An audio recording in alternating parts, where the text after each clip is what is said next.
if Reverend William Barber is showing us how to fight, and Bernie Sanders is fighting, and Jerry Brown is fighting, and Elizabeth Warren is fighting, and Keith Ellison is fighting, Chuck Schumer has been mixed at best.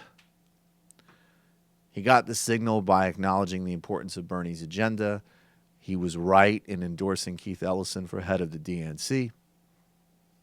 But he's kept the lines of communication open to Donald Trump, and he's obviously following a path of some type of negotiation or deal-making with him. Now, setting aside the obvious sort of innate moral problems of any type of accommodation with this administration, it's a classic Democratic strategic miscalculation.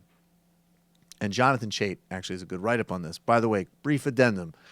The fact that I'm quoting Jonathan Chait is a great example of why this is not good for the left, dumb leftists. Because now we're all in a united front to avert complete disaster. Not me arguing with Jonathan Chait when he is carrying water for Hillary Clinton and we're opening a left flank.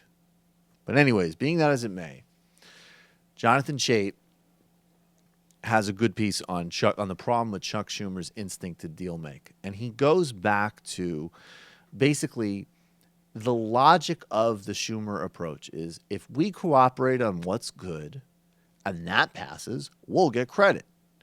If we then don't cooperate on what's bad, we'll get credit for blocking what's bad. It's simple math. It's a simple equation. But of course, this is not how things work in reality. Republicans were never punished for ruthlessly blocking Obama. In 2002, as Jonathan Chait also points out, Democrats folded all opposition to George W. Bush on the major issues of the day. So they went around the country in the midterms saying, basically, he's right on Iraq, he's right on terrorism, he's the commander-in-chief, we're not going to criticize him and everything, but we have a slightly modified tax policy. Vote for us. It doesn't work. It's not differentiated. So Schumer, by deal-making with Trump, not only opens up the moral hazard, he doesn't learn the lesson of what opposition parties need to be in modern politics, which is complete, ruthless, guerrilla opponents who block everything. And of course, we talked about this a lot. This is going to come up with Obamacare. Because if they want to get rid of it, and they want to take away people's health insurance, and they want to send the health care sector into a crisis, they got to own it 100%. This situation has made us all accelerationists in that sense.